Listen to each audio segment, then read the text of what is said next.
જય Dwarkadhish, welcome to my YouTube channel Diya cooks creation. આજે આપણે બનાવીશું એકદમ ઘટ અને એકદમ ક્રીમી સ્ટ્રક્ચર સાથે ફ્રૂટ સલાડ. ફ્રૂટ સલાડ બનાવવા માટે મેં અહીંયા ફૂલ ફેટ 1 લીટર દૂધ લઈ લીધું છે. હવે તે દૂધને આપણે ગેસ પર ગરમ કરી લઈશું. હવે ગેસ સ્ટવ ઓન કરીને મેં ગરમ કરવા મૂકી દીધું છે. અહીંયા મેં અડધા કપ જેટલી ખાંડ લીધી છે, તેને એડ કરી દઈશું. ખાંડ એડ થઈ જાય ત્યારબાદ આપણે તેને સારી રીતે મિક્સ કરી લઈશું. હવે મેં અહીંયા ઠંડુ દૂધ લીધેલું છે. ઠંડા દૂધની અંદર 2 મોટી ચમચી જેટલો કસ્ટર્ડ પાવડર એડ કરી દઈશું.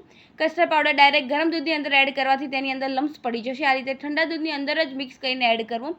હવે કસ્ટર્ડ પાવડર એડ થઈ જાય ત્યારબાદ તેને આપણે સાઈડમાં મૂકી દઈશું અને દૂધને આપણે સારી રીતે ગરમ કરી લઈશું. અહીંયા થોડીક વાર પછી તમે જોઈ શકો છો કસ્ટર્ડ પાવડર સારો એવો મિક્સ થઈ ગયો છે અને અહીંયા દૂધની અંદર પણ એક બોઇલ આવી ગયો છે.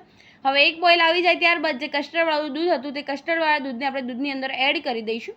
દૂધની અંદર એડ થતાની સાથે જ તમે જોઈ શકો છો આપણા દૂધનો કલર સારો એવો ચેન્જ થઈ ગયો છે અને કસ્ટર્ડ પાવડર એડ કરતાની સાથે જ તે આપણું દૂધ ક્રીમી સ્ટ્રક્ચર સાથે તૈયાર થઈ જશે. હવે પાવડર એડ કરવાથી આપણે દૂધને નોનસ્ટોપ હલાવશો, જેથી કરીને પાવડર આપણો તળિયે ચોંટી ન જાય. અને અહીંયા એક બોઇલ આવી ગયો છે. હવે કસ્ટર્ડ પાવડરમાં એક બોઇલ આવી ગયો છે ત્યારબાદ તેને આપણે ગેસ સ્ટવ ઓફ કરીને ઢાંકીને રૂમ ટેમ્પરેચર પર થોડું ઠંડુ કરી દઈશું.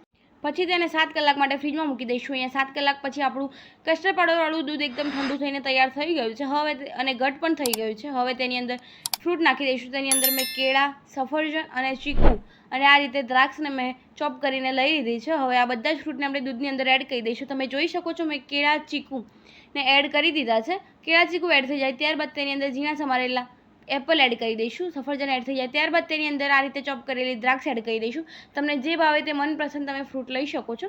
હવે બધા જ ફ્રૂટને આપણે સારી રીતે દૂધની અંદર મિક્સ કરી લઈશું ને અહીંયા આપણો ફ્રૂટ સલાડ સારો એવો તૈયાર થઈ ગયો છે.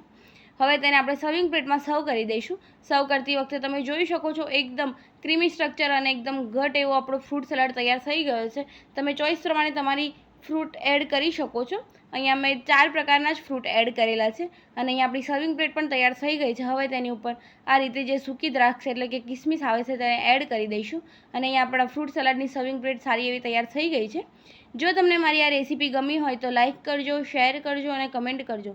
કમેન્ટ બોક્સમાં મને જરૂર જણાવજો કેવી લાગી મારી આ રેસીપી. અને હા, અમારી ચેનલ પર જો નવા હોય તો ચેનલને સબસ્ક્રાઈબ કરી દેજો અને બેલ આઇકોન જરૂર દબાવજો, જેથી કરીને મારી અવનવી રેસીપી તમને સૌથી પહેલાં જોવા મળે. મળીએ કોઈ નવી રેસીપી સાથે. ત્યાર સુધી બધાને જય દ્વારકાધીશ, જય શ્રી કૃષ્ણ.